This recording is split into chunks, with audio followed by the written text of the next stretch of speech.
الله الرحمن الرحيم. ليلة القدر خير من ألف شهر. قرآن مجید میں اللہ سبحانہ و تعالیٰ نے ليلة القدر کی فضیلت بیان فرماتے ہوئے کہا، ایک تو ہم نے قرآن ليلة القدر میں نازل کیا، اس رات میں قرآن مجید اترا، اور دوسرا یہ ہے کہ اس ایک رات کی عبادت 1000 مہینوں کی عبادت سے بہتر ہے۔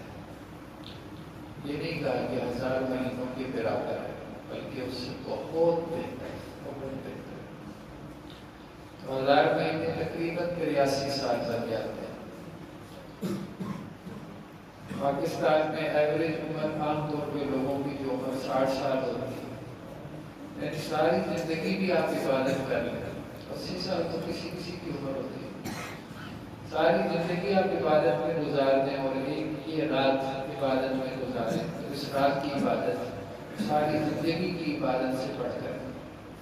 بہت بڑھ کر اللہ کے رسول صلی اللہ علیہ وسلم نے فرمایا کہ ليلۃ القدر کو رمضان کے آخری عشرے کی تاک راتوں میں تلاش کرو۔ اب آخری عشرہ آنے والا ہے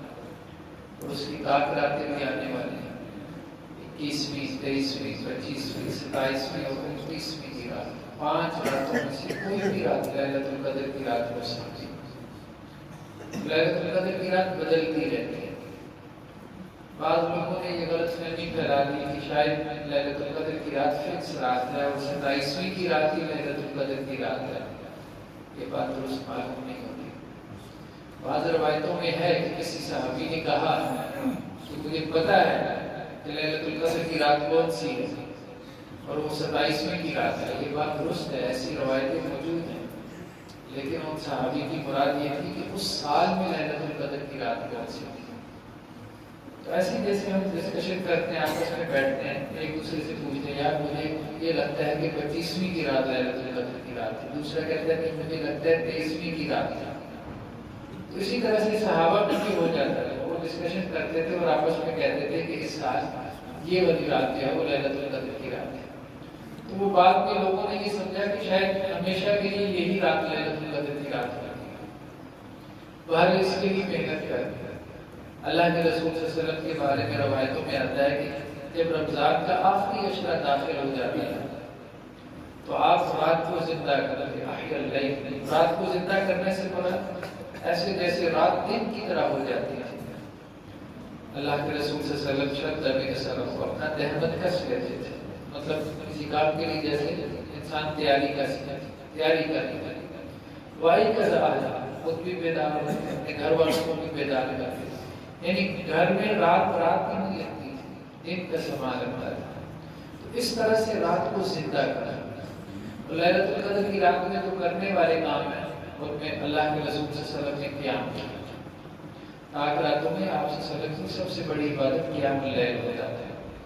23ویں کی رات اللہ کے رسول صلی اللہ علیہ وسلم نے 1/3 رات قیام کیا۔ 25ویں کی رات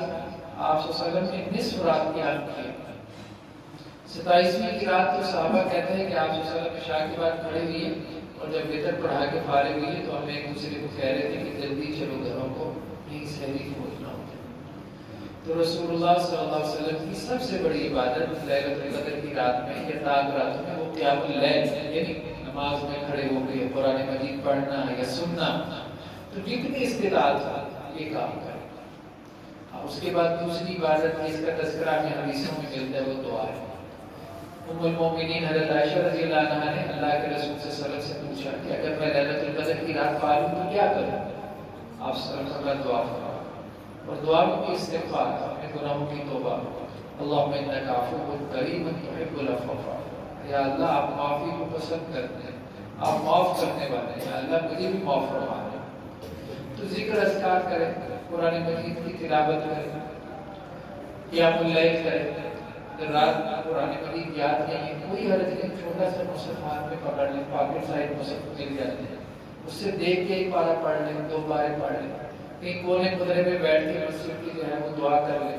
اللہ تعالیٰ سے۔ کیونکہ خود قرآن نے کہا کہ یا یفرق کل امر حکیم، اس رات میں اللہ تعالیٰ اگلے سال کی فیصلے کرتے ہیں۔ تو اللہ سے خیر مانگیں گے، اللہ اگلے سال کے جو فیصلے آپ نے میرے بارے میں کرنے ہیں، میرے گھر والوں کے بارے میں کرنے ہیں، اس امت مسلمہ کے بارے میں کرنے ہیں، ان میں خیر ڈال کر اور ہر قسم کے شر سے ہمیں محفوظ ہوگا۔ تو یہ کام کرنے والے ہیں۔ باقی کوشش کریں تاک راتوں میں ہمارے ہاں ایک ٹرینڈ چل پڑا ہے، ایک رجحان چل پڑا ہے کہ بس مولوی صاحب آتے ہیں 2 گھنٹے لگا کے جو ہے وہ چلے جاتے ہیں، حاصل کچھ بھی نہیں ہوگا۔ ٹھیک ہے، چھوٹا موٹا درس ہو جائے، کوئی حرج نہیں ہے، آدھے گھنٹے کا 1 گھنٹے کا درس ہو جائے، بعض نصیحت ہو جائے، لیکن یہ ہے کہ بس لوگ بیٹھے ہیں گپ شپ لگا رہے ہیں،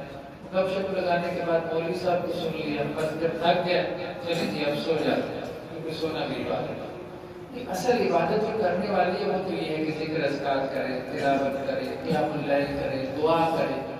یہ عبادتیں ہیں۔ تو اب عام طور پہ تاک راتوں میں بھی آپ نے دیکھا ہوگا حدیث مساجد کے یہ رواج عام ہو گیا، ایک ایک مولوی صاحب نے 4 راتیں جو ہے وہ 4 یا 5 7 مساجد ہوتا نہیں ہوتی، وہ آتے ہیں بیٹھتے نہیں ہیں، گھڑی دیکھنا شروع کر دیتے ہیں، اچھا تو جی میرا ٹائم ہو گیا، میرا ٹائم ہو گیا، پہلے تو آپ سے اچھی خاصی رقم طے کریں گے، جتنے پیسے دیں گے تو میں آؤں گا،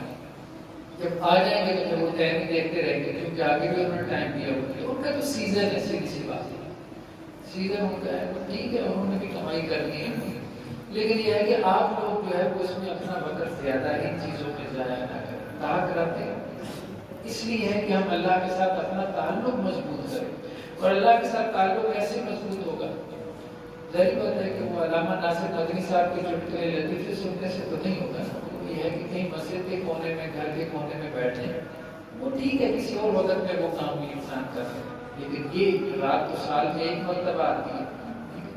اس میں جو ہے وہ خاص طور سے اللہ سے دعا کریں، اور مطلب آپ اس کی لذت محسوس کریں گے، فرائض عبادت ہم کرتے نہیں ہیں، صحیح بات یہ ہے، اس کی لذت محسوس ہی نہیں ہوتی، بس یہ کوشش کریں مثال کے طور پہ تاک راتوں میں کہ میں نے 10 منٹ کا سجدہ کرنا ہے، میں کہتا ہوں صرف ایک کام آپ ذہن میں رکھیں، یار میں نے اکیلے میں 10 منٹ کا سجدہ کرنا ہے، آپ دیکھیے گا اس کے بعد کیا ہوتا ہے، اور اس 10 منٹ کے سجدے میں کچھ بھی اللہ سے مانگتے ہیں، یقین مانی سارے کسبل نکل جائیں گے آپ کے، وہ جو انسان کہتا ہے نا میرا تزکیہ نہیں ہو رہا، میری اصلاح نہیں ہوتی، 10 منٹ کچھ بھی نہیں ہوتا،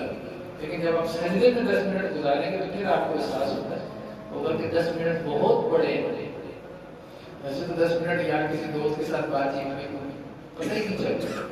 اللہ کے سامنے کبھی 10 منٹ کا سجدہ کر کے دیکھیں،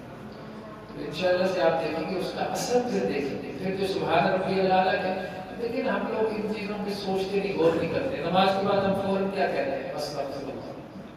اللہ کے رسول صلی اللہ علیہ وسلم کی سنت ہے، اللہ اکبر، استغفر اللہ، استغفر اللہ، استغفر اللہ، تھوڑا سا اس کو لکھ کر کے اس میں اثر پڑ جائے گا،